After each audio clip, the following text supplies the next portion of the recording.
Moi, je pense que la culture, c'est quelque chose d'un peu spontané, quoi. Ouais. Que c'est comme des mauvaises herbes qui poussent en droite et gauche. Et c'est pas vraiment un truc qui peut être dicté par le haut, quoi. Et on voit bien que c'est plein de gens qui font leur truc dans leur coin. Ouais. C'est un peu roots, quoi.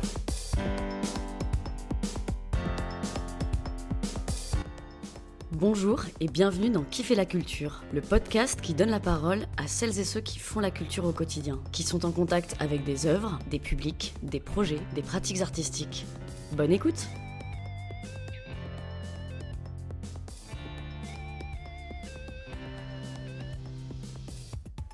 La personne qu'on vient d'entendre, c'est Andy de la Fanzinothèque.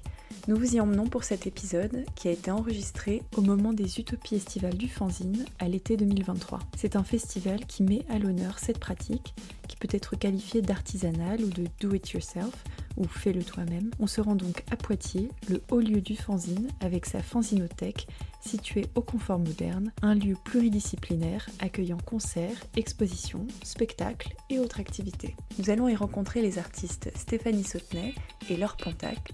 Mais avant cela, revenons à Andy.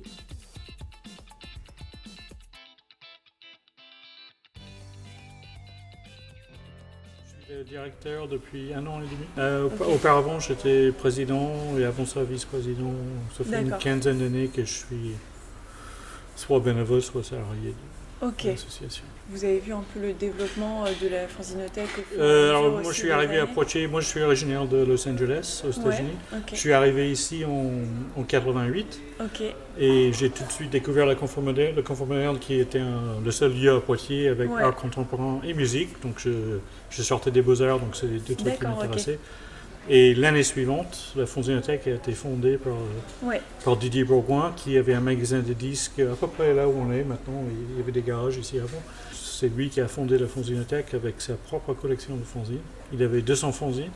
Et maintenant on est rendu à presque 60 000. Donc ça a commencé comme ça. Et donc j'étais tout de suite un peu fan de la Fanzinothèque.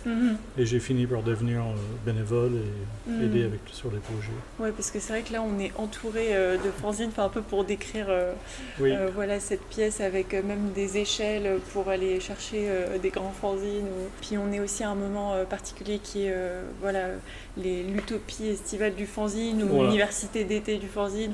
Ça dépend. On a changé de nom au bout de 2 ans parce qu'on trouvait il y avait plusieurs personnes qui nous ont dit qu'ils pensaient que c'était que pour les universitaires et que c'était pas vraiment un festival avec plein de choses différentes. Et donc on a voulu changer de nom tout en gardant les mêmes initiales. Ouais, parce que là c'est vrai qu'il y a plusieurs, il y a des stands, mais il y a aussi des ateliers. Des stands, des ateliers, des tables rondes, des présentations, des concerts. Et donc c'est vraiment plein de choses différentes. On essaie de toucher un peu tous les publics. Et en fait, c'est un peu à l'image du fanzine, parce que le fanzine, il y a aussi plein de manières de faire peut-être du fanzine. On a une collection qui est très très diversifiée, même si la base de la collection, c'était un peu les fanzines punk des années 80. Mais maintenant, on a vraiment... La définition de fanzine est très large. Et donc en gros, c'est n'importe quel objet imprimé qui n'est pas officiellement publié par une maison d'édition, mais qui est vraiment fait par des amateurs, écrit, imprimé, assemblé et distribué par les amateurs. Est-ce que le mot artisanal, ça vous semblerait proche du fanzine Oui. C'est artisanal, même si on utilise des procédés de photo-reproduction comme la photocopie, etc. Mais c'est quand même fait avec les mains. Donc c'est quand même, il y a un moment où de toute façon c'est fait avec les mains.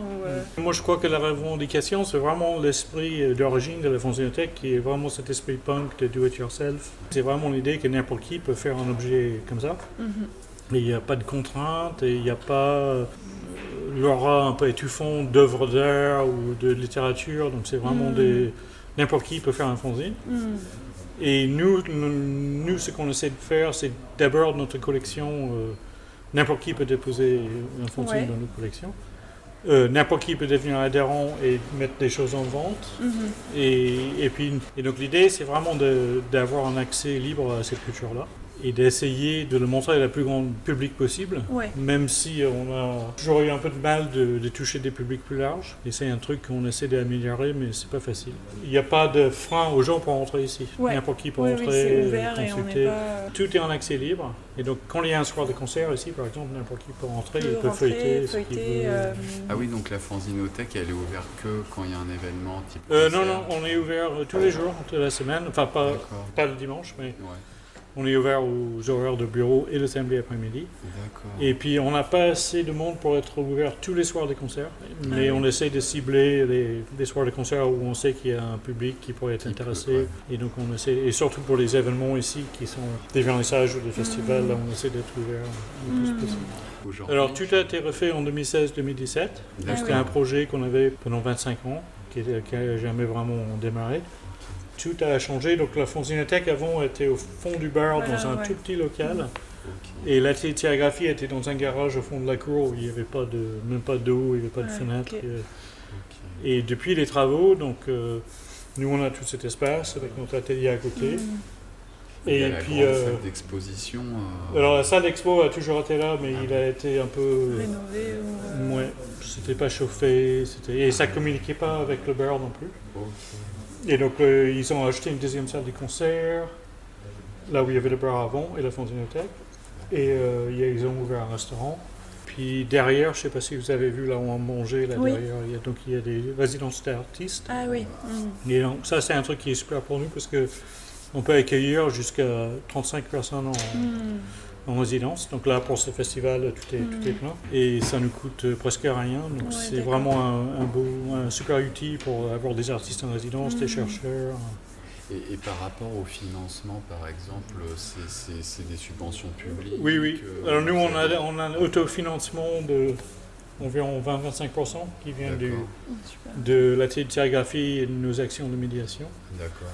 Et sinon, le plus gros du budget de fonctionnement, ça vient de la ville de Poitiers. Et après, il y a le ministère de la Culture via la DRAC, Nouvelle-Aquitaine, et la région et le département. On a eu la chance que le soutien continue, mais par contre, il continue à nous soutenir à la même hauteur, mais comme tous les coûts augmentent, en fait, on a de plus en plus de mal à... d'accord. On a des fins d'année difficiles. Là, donc, il y a deux sortes de subventions. Il y a les subventions de fonctionnement qu'on reçoit de la ville, où là, on présente grosso modo le même dossier chaque année. Et donc là, ils nous soutiennent. Et après, tout ce qui vient de la DRAC et la région et le département, c'est basé sur des projets spécifiques. Donc chaque année, on va faire une demande pour nos expos, pour cet événement ce week-end. Et donc c'est lié au projet. Et moi, je me demandais, est-ce qu'il y a des liens, d'une part, avec d'autres espaces qui vendent des fanzines en France, et aussi lieux culturels de la région ou de la ville? Oui, alors on fait pas mal de choses avec d'autres organisations à Poitiers. Donc on fait beaucoup de médiation dans les écoles, avec des groupes de maisons de quartier. On travaille avec la prison qui est derrière aussi, sur les ateliers. On fait pas mal de choses avec l'espace Mendes France aussi. Ah oui. Il y a des sorties scolaires avec des élèves de primaire qui peuvent... Souvent, les ateliers, on va les faire chez eux. Ah oui, d'accord. Après, quand c'est des petits groupes, ils peuvent venir ici. Et du coup, c'était la première fanzinothèque en France, parce qu'elle existe depuis 1988. 89. On pense que c'est la plus grande et la plus ancienne du monde. Ah ouais. Et là, on a depuis quelques années de plus en plus de chercheurs, comme ceux qui sont là aujourd'hui. Qui nous ont un peu dit que ça, en fait, c'était vrai. D'accord, donc ça... Et donc là, on a des liens, pour revenir à la question, on a beaucoup de liens avec des tout petits fanzinothèques.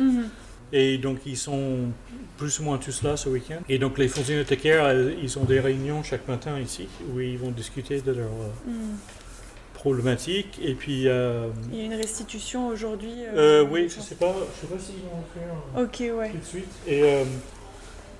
Et il y a aussi Nico de la petite fanzinothèque belge qui est arrivé mardi avec 1 millier de fanzines qu'il a récupéré une collection privée de quelqu'un qui était décédé. Et là, donc, tout a été catalogué et ça va être distribué entre tous les fanzinothèques qui veut tel document. Donc on essaie de... Ça, c'est assez récent en fait. C'est depuis qu'on a commencé cet événement quand on lance un une réseau. Forme de réseau. Ouais. Merci beaucoup. Merci à vous. Place aux artistes, tout d'abord avec Stéphanie Sautenay, qui nous parle de son art onirique et de sa pratique de la micro-édition. Bonjour Stéphanie. On est au festival, les universités d'été du fanzine, et donc tu présentes ton travail sur un des stands. Et moi je voulais commencer simplement en demandant comment tu définis le fanzine. Qu'est-ce que le fanzine pour toi Pour moi, le fanzine, ce serait plutôt un petit livre un peu bricolé, maison, et avec des copains. Ouais. Donc je sais pas si je m'inscris vraiment dans le fanzine, parce que mes bouquins sont... ils sont pas tous... Enfin, je les fais imprimer, je les fais parfois en solo. D'accord. Oui, parce que pour toi, ce serait peut-être plus quelque chose d'artisanal ou de unique ou en très petits exemplaires. Et donc tu dis quand tu l'imprimes, pour toi, ça devient autre chose ou ce n'est plus du fanzine Dans mon idée, c'est plutôt bricoler, photocopier, graver, plus. Ouais, très bien. Et donc, est-ce que tu es arrivé à cette pratique-là en faisant justement des petits exemplaires avant de commencer à imprimer? Moi, j'ai bricolé des petits livres, mais plutôt des livres uniques. D'accord, ouais. Et puis souvent des bouquins sans mots, sans texte. Oui, d'accord. Avec des images. Comment tu définirais ton univers justement dans tes livres sans mots, avec des images? Est-ce que tu peux nous décrire un peu Pour moi, l'inconscient est un langage. Voilà. Ouais, les images parlent d'elles-mêmes, quoi. Et puis de la même manière aussi que peut-être la nature. Bien sûr. Voilà. Ouais. Donc voilà, apprendre à écouter le silence qui parle. Ce serait plus ça. Donc c'est parce que c'est intéressant que tu parles de silence parce que donc voilà, tu disais il n'y a pas de mots, mais c'est vrai que quand on regarde tes images, c'est quand même, ça parle parce que dans notre tête, on s'imagine plein de choses où on se dit il y a cette forme, il y a cette chose, donc ça crée en fait quand même tout un imaginaire. Donc le silence est remplacé, en tout cas chez moi, c'est remplacé par je vais essayer de peut-être m'imaginer cet univers commencer. Donc c'est chouette, oui, ça fonctionne. Bon, alors tant mieux. Mais le rêve, c'est un peu comme ça parle pas toujours. Oui, c'est vrai, Oui, donc ça se rapporte au rêve, en fait. Aux visions ou aux rêves. Ok. Et t'es inspirée, tu parlais de la nature, t'es inspirée Ouais, beaucoup, la nature, c'est parce que c'est ressources. Je crois que mon univers, il me protège, donc je cherche pas forcément à ce que les gens rentrent dedans. Je pense que j'ai besoin parce que j'ai besoin de cette bulle, mais j'ai besoin de communiquer, parce que je dois être un peu autiste, quoi. Donc je suis bien obligée de communiquer d'une manière ou d'une autre. Ouais. Et donc ça me permet de communiquer quand même, mais c'est une barrière protectrice, finalement. Et j'aurais des tas de choses certainement à dire, à revendiquer, parce que j'ai toujours une rage un peu sourde, mais moins pire qu'à l'ado. Mais je la mettrai pas en mots. Tu la mettras en image en fait. Ouais, voilà. Donc tu parlais de rage, donc c'est quand même hyper fort. Quand tu exposes, c'est aussi mettre un peu aux yeux de tous. Donc c'est un moment aussi peut-être de vulnérabilité. Oui, les premières fois, je sais que j'arrivais toujours à louper le vernis, ou quelque chose comme ça. J'aimais pas. Il faut vraiment après que je sois bien en confiance, bien pote avec les galeristes et tout. Ça m'intéressait pour continuer ou terminer notre discussion de parler du titre en fait de notre podcast qui s'appelle Kiffer la culture. Donc je voulais te demander comment tu te retrouves dans un titre comme ça. Est-ce que ça te parle ou est-ce que toi tu ne veux pas parler de peut-être la culture ou tu m'as parlé de contre-culture avant notre discussion. Donc, non, la culture, ça me fait peur comme mot. On dirait un truc politique. Oui, des ministres là. Mais en fait, de toute façon, la culture, c'est pour le foot. C'est pas un mot qui me parle du tout. Et même la contre-culture non plus, alors que c'est beaucoup plus attirant. Mais même pas, parce que je pense que c'est aussi un gouffre dans lequel on peut poursuivre une mode, une tendance. Oui, d'accord. Donc non, je ne veux pas m'inscrire c'est intéressant. Ni dans l'un ni dans l'autre. Ok, Donc, en fait, peut-être que tu te situes en dehors et en fait, c'est aussi ton univers qui est à part et c'est peut-être se protéger, comme tu disais, peut-être d'une mode, de ne pas se faire emporter. Donc, encore une fois, c'est une manière aussi de se protéger, mais c'est vrai que c'est important, Surtout peut-être aujourd'hui où les gens donnent peut-être beaucoup, montrent beaucoup, se donnent beaucoup. Et en fait, et puis on est dans l'ère de l'image, quoi. Tout va très vite. Je vois les copains qui écrivent, ils ont beaucoup moins de succès parce que là, les gens adorent regarder les images sur leur téléphone. Oui, c'est vrai. Effectivement, oui, comme les gens sont habitués à tout va super vite et ils vont faire passer des images vite. En fait, le système des fanzines, ça me fait presque penser à l'Internet primitif, la ARPANET, où en fait, il n'y avait pas de centralisation et que c'était plein de petits chaudrons un peu éparpillés, mais qui étaient reliés les uns aux autres. Et en fait, ce qui est intéressant, c'est que les fanzines, des fois, j'ai l'impression que c'est un peu comme au Moyen-Âge. On pense que les choses étaient restaient à un seul endroit, mais en fait, on s'aperçoit qu'il y avait, des auteurs juifs espagnols qui pouvaient lire des mystiques chrétiens allemands, comme des mystiques musulmans qui disaient des trucs. Et en fait, on s'aperçoit qu'il y avait quand même une circulation. Et le fanzine, malgré le fait que ça passe pas par un gros circuit d'édition qui peut projeter un peu tout de manière... Et non, en fait, le fanzine peut quand même circuler. Oui, il y a une circulation. On peut les retrouver en Belgique. Je crois quand même que Internet a vachement aidé, et les réseaux sociaux, bizarrement pour ça, parce qu'en fait, on se retrouve en petits réseaux. Et oui, en fait, les réseaux, peut-être, soit qui existaient ou se retrouvent et peut-être s'enrichissent. Oui, ça s'est accéléré. On échange plus. Super, merci beaucoup en tout cas. Merci aussi. Pour terminer, nous rencontrons l'artiste Laure Pontac qui nous parle de sa pratique du fanzine et de ce que cela représente à ses yeux. Un moyen d'expression accessible à tous, pour tout sujet et sans contrainte de forme. J'aimerais bien commencer par un peu ta définition du fanzine ou des fanzines, parce que quand on cherche un peu les premières définitions sur lesquelles on tombe, c'est journal libre, autoproduit, etc. Et donc voilà, un peu d'avoir déjà comment tu le définirais? Moi j'ai démarré le zine il y a quelques années maintenant, je dirais 2018-2019, mais c'est quand même assez récent. Et à cette époque-là, la définition que j'en avais au tout début, c'était le magazine de fans. Ouais, d'accord. Donc c'était plutôt orienté sur les trucs musicaux pour moi, même si après j'ai rencontré donc Isabeau qui vient de faire la conférence et qui m'a dit non, c'était un truc en lien avec la science-fiction, avec les films plutôt et les comics éventuellement, et que c'est après que c'est venu avec le punk et tout ça à la musique. Mais pour moi dans ma tête au tout départ c'était ça, c'était le truc musical plutôt. D'accord. Et donc un magazine par les fans et pour les fans. Et moi en fait en réfléchissant j'ai pris conscience de ça hyper récemment, mais moi depuis toute jeune, je suis une grande fan de Mylène Farmer. Ok. Voilà, et en fait, quand j'étais gamine... Moi aussi, j'étais trop fan. C'est vrai. J'avais ses cassettes et tout. Moi, c'était fan absolu. J'avais peut-être 8-9 ans, un truc comme ça. Trop bien, ouais. Et à cette époque-là, en librairie, donc c'était vendu en librairie, il y avait des magazines de fans, par les fans et pour les fans. C'est une meuf qui parle pas beaucoup, etc. Et, donc, et moi, ça m'a permis, comme j'étais toute jeune et que j'avais manqué 20 ans de carrière, de rattraper en fait ces trucs-là par ces magazines-là. Donc, d'interviews sur les clips, sur les gens qui faisaient des instrus, des concerts, des décors, des machins. Et donc ça, c'était mon premier lien en fait avec le fanzine, fanzine, même si c'était vendu en librairie. Et tu savais pas forcément à l'époque, enfin tu t'étais pas... Ouais, voilà. Pas du tout. Moi, j'ai démarré hyper tard, enfin quand même assez tard, j'avais 21, 22 ans. Ouais, ok.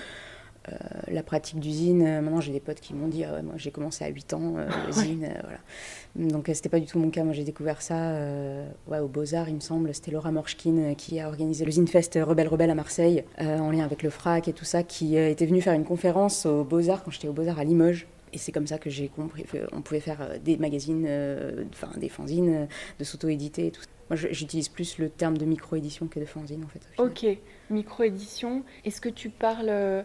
d'artisanat par exemple ou de do-it-yourself? Do it yourself, plutôt. Tu te mets dans le do-it-yourself. Plutôt. Ouais, d'accord, ok. Parce c'est une vibe très en vogue, le do-it-yourself. Tout le monde fait ça. Tu vois. Ouais, mais après, je veux dire, il y a le do-it-yourself de la personne chez elle le dimanche qui va faire, je sais pas, une guirlande en papier. Enfin, tu vois, et qui va suivre par exemple des instructions. Ouais. Je pense à ça, tu vois, dans un magazine. Dans un tuto, quoi. Dans un tuto, voilà. Et après, il y a le do-it-yourself. Peut-être avec cette création. Ouais. Pour après partager finalement. Pour après partager. Il y a le do it yourself du truc que tu fais que pour toi. Oui. Et après il y a celui que tu fais pour partager. Mais justement, dans le partage, Donc tu parles de micro-édition. Toi, en fait, tes travaux, c'est en tout petit nombre. Quand j'ai commencé, je faisais en 15-20 exemplaires pour pas mettre trop en photocopie, pour pas mettre trop d'argent dedans, et sans savoir si ça allait marcher. J'avais pas envie non plus de perdre des thunes dans un trip, dans un ego trip, quoi, tu vois. Donc je faisais 15-20, et puis ça marchait pas forcément très bien, c'était pas forcément qualitatif, j'en vendais par-ci par-là. J'ai commencé à faire des infests comme ça. Fin 2019, j'ai commencé, je crois, quelque chose comme ça. Et en fait, au fur et à mesure, j'ai peaufiné un peu la prod. D'accord. Et j'ai commencé à plus vendre et à plus arriver à plus écouler des stocks. Il y avait plus de demandes. Donc là, je sais pas, je suis peut-être à 50 en général. Et tu réédites avec la demande ou maintenant tu arrives à...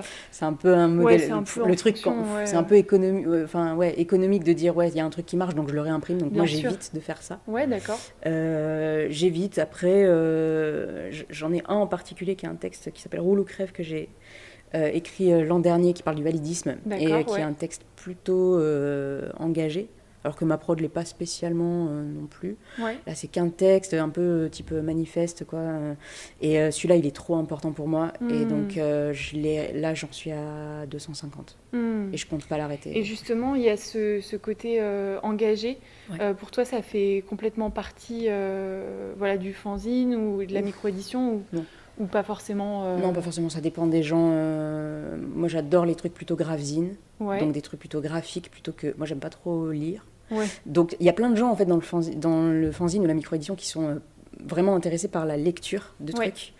Et du coup je suis plutôt team gravzine. Et moi la plupart du temps je fais des trucs pas trop politiques, enfin que je me dis pas ça c'est un truc militant après politique. Là voilà c'était un sujet où toi tu voulais produire quelque chose c'est aussi un peu une prise de conscience aussi sur le rôle qu'on a quand on commence à être diffusé un peu. D'utiliser cette voix. Un petit peu. Je me sentais une responsabilité. Alors après, est-ce que je l'ai ou pas voilà. Non, mais c'est super. Enfin, je veux dire, à une toute petite échelle. Faut pas sentir une pression, mais c'est vrai que tu te dis. Si je le fais pas, quand tu as une voix, c'est tellement. J'ai pas une voix parce que j'ai pas de. Je suis pas représentée. Je suis personne, après, tu vois. Mais ça à la petite échelle. Et puis, à son échelle. Et puis voilà, je me dis, il y a une espèce de responsabilité aussi dans le sens où par rapport à ton identité. Enfin, la mienne, en tout cas. D'être honnête par rapport à ton identité, peut-être D'être honnête, mais c'est surtout de se dire, en fait, si je regarde autour de moi, les gens qui sont un peu calqués sur moi ou sur ma situation qui est quand même un peu particulière, tu vois, en étant, je sais pas, racisée ou en fauteuil roulant, whatever, ça fait que ça crée une identité quand même particulière au sein de ce microcosme qu'est la micro-édition. Et donc, peut-être que je me dis, moi, je me suis dit ça en l'écrivant, il faut que je fasse un effort pour l'écrire parce que il n'y a personne autour de moi, en tout cas, qui fait ce truc-là, pour l'instant, ou en tout cas très peu. Donc, c'est aussi Et c'est pour ça aussi que cet exemplaire, par exemple, en particulier, ce texte pour le crève, il se vend bien, je pense, parce qu'il n'y a pas d'autres propositions, quoi. Oui, et puis c'est peut-être aussi... je comprends ce genre de production où tu le recherchais, où tu te disais où est-ce que je peux le trouver. C'est un peu ça. Après, le jour où d'autres prennent ça en charge et où il y a moult... trucs qui existent déjà, peut-être que là je me dis c'est pris en charge par d'autres et du coup je me frotte pas à ça parce que c'est pas trop mon rôle non plus, j'estime pas être non plus militante à fond, j'essaye de militer à mon échelle mais c'est pas non plus un truc qui prend 3/4 de ma vie comme c'est le cas pour certaines. En parlant de tu disais engagé, etc.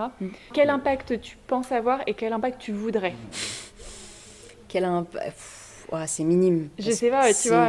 J'essaye de diffuser mon taf, que ce soit graphique ou militant ou quoi. J'essaye de le diffuser à fond, de faire le plus possible de Zinfest. Pour... en fait, comme c'est assez récent, ce truc-là, pour moi, le zine, dans ma vie, il faut, à mon avis, c'est ma stratégie à moi, d'essayer de diffuser au max et de montrer ma gueule au max partout, de montrer mon taf au max partout où je peux. Parce que c'est le début. Après, peut-être que je pourrais me permettre de choisir plus les events et de me dire, je veux toucher plus tel... Voilà, en fait, t'ouvres les vannes. Partout, je peux. J'ai pas la possibilité de... Je peux pas faire le tri pour l'instant. D'accord, je comprends. Je trouve. Après, je suis hyper contente, ça me booste quand j'ai des retours de gens qui me disent « Ah, ça m'a aidé, ça m'a changé, ça, j'ai vachement aimé. » Voilà, ça booste, on va pas se mentir, faire des infests, pour moi, c'est un booster de regarder ce que les autres y font.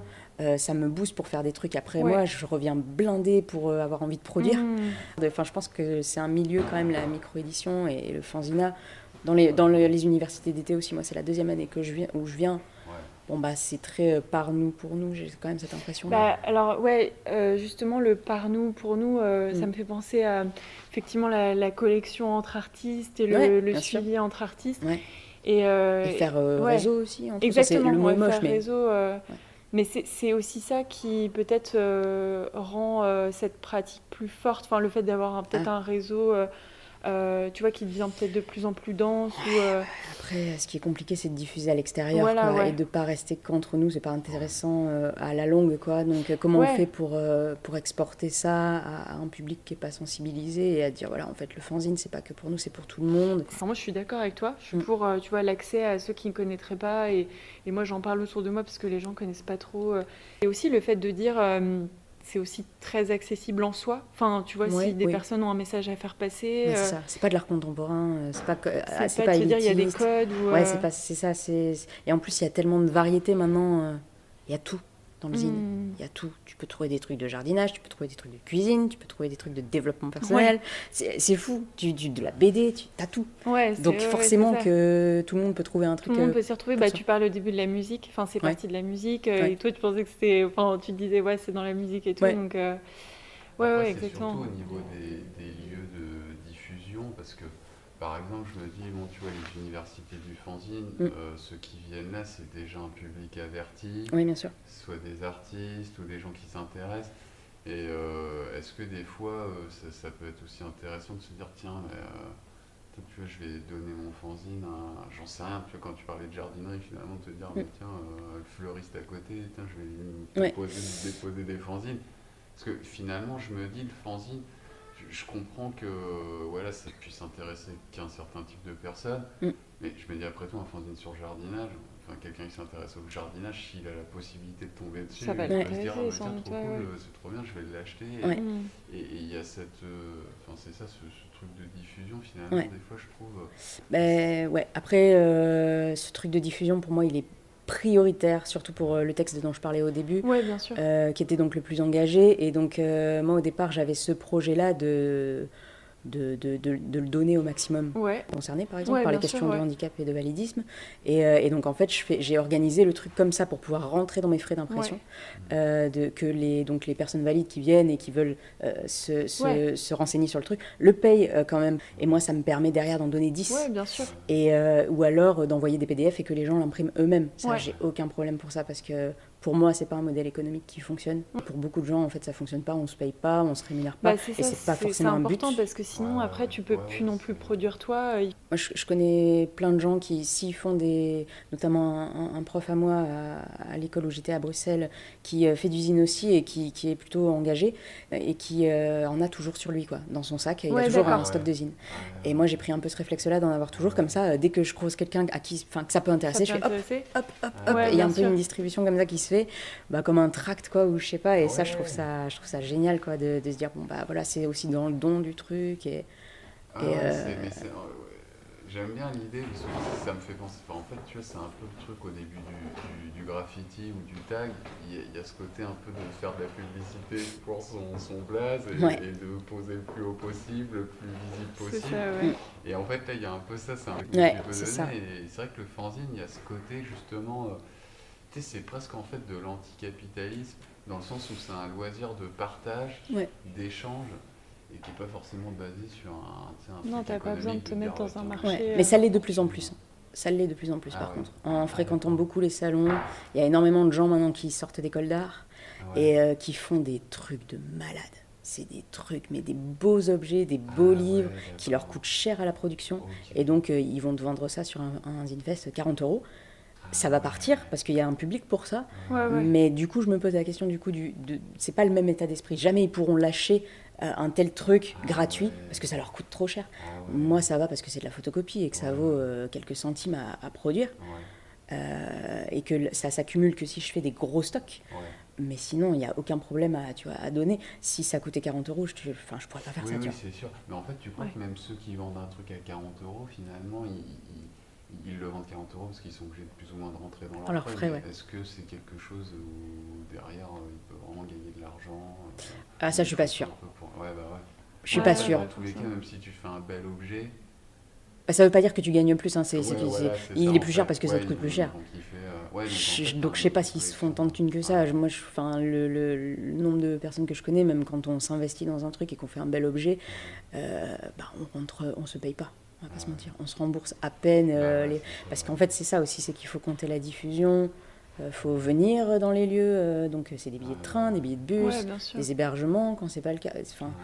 Donc en fait, on rentre jamais. C'est vraiment, pour moi, c'est que de la passion, quoi. Ouais, mais c'est assez le côté finalement d'échange, de partage, mais même des fois, même si c'est payant, mais finalement qui est pas forcément basé sur un modèle économique, de dire il faut que je rende tant de trucs pour si tu fais un magasin que tu vends ça c'est un peu plus le cas pour les éditeurs par exemple, pour ceux qui font des éditions et qui représentent des artistes. Eux par contre c'est un but, c'est business. Là les gens m'en ont parlé aussi du coup de passer par des éditeurs plutôt que s'auto-éditer. Est-ce que ça serait pas un truc plus pour la diffusion, etc. Mais en fait on l'a vu, je sais pas si vous avez vu les autres conférences et tout ça, il y a des trucs un peu sur l'économie et tout ça. En fait, il y a tellement de trucs à gérer quand tu es édité par quelqu'un qu'au final, tu te fais quelques centimes par exemplaire, alors que là, c'est tout dans ma poche. Mais même si... je sais pas si on gagne plus en étant... C'est peut-être que tu touches plus, effectivement, si tu es vendu à la FNAC ou je sais pas quoi. Peut-être que le public... peut-être que tu as un plus grand public, mais bon, c'est... Après, c'est pas forcément... Est-ce que tu as envie de rentrer dans ça quand tu fais du fanzine? C'est pas forcément ce que tu recherches. Voilà.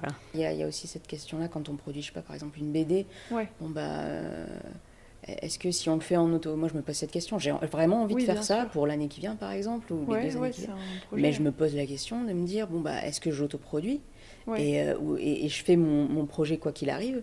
Soit je passe par un éditeur, mais ça peut prendre 2 ans, et peut-être qu'il me dira non, et qu'en fait, du coup, le projet... un peu dépossédé, soit ça. Ou alors, carrément, le projet aboutit pas parce que j'ai pas de subvention, parce que j'ai pas d'éditeur, et du coup, j'ai pas de thunes, et du coup, je le fais par chacun voit le truc en fonction de ses obligations aussi, de se dire, pas d'argent, pas de projet. Et d'autres qui se disent, sa vie autour... En général, on termine un peu la discussion en revenant au titre du podcast, donc qui fait la culture. Qu'est-ce que tu penses de cette question qui fait la culture? Est-ce que toi, tu te retrouves dans la culture, ou comment tu appréhendes la chose? C'est un peu pour partir sur un grand débat. Moi, je kiffe. Je kiffe la culture, et c'est hyper important. C'est ce qui fait de la vie. Sinon, c'est de la survie. C'est vrai, Voilà, après, de là, faire la culture, c'est... Non, je pense que... non, c'est... Tu posais la question de la culture et de la sous-culture, c'est ça le... Ouais, ou de la contre-culture, On parlait avec Stéphanie, l'autre artiste, et elle nous disait la culture, en fait, c'est la politique, c'est comme la confiture. Voilà. On l'étale. Et du coup, tu vois, directement, ça faisait un peu grand mot.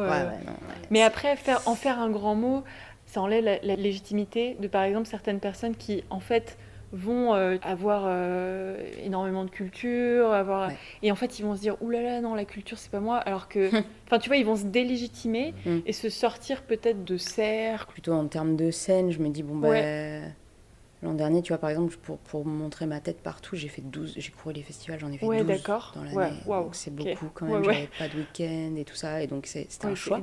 Mais du coup, c'est vrai que je revois les mêmes personnes. Souvent. Donc il y a un groupe qui se forme, etc. Bien et donc sûr. je me dis, il y a un truc qu'il faut. Il y a quelque chose qui se crée. Et de se rendre compte, c'est peut-être un peu, ça fait peut-être un peu prétentieux, mais tu vois, il y a une scène du fanzine en France qui se crée. Du coup, tu te rends compte de laquelle c'est. Et si t'en fais partie, tu vois, si t'en fais partie à partir du moment où t'es présent sur ce truc-là. Je comprends. Après, ça, c'est sur une année en particulier, tu vois. Après, peut-être l'année d'après, t'en fais aucun. Mais en tout cas, à un instant T, c'est plutôt ça. C'est plutôt de se sentir appartenir à un truc au moment présent plutôt que de se dire, la culture. Je comprends. C'est plutôt ça. De cet ordre-là, pour moi, je le vois comme ça. Et donc, la seule façon de se nourrir, c'est d'aller voir ce qui se fait, et d'aller voir de la peinture en vrai, d'aller voir des expos en vrai, d'aller voir du cinéma en vrai. Voilà. Et d'espérer que ça soit plus accessible pour tout le monde le plus possible. Et voilà. Merci beaucoup. Merci à vous. En conclusion, Laure Pontac nous livre un extrait de son fanzine Roule ou crève.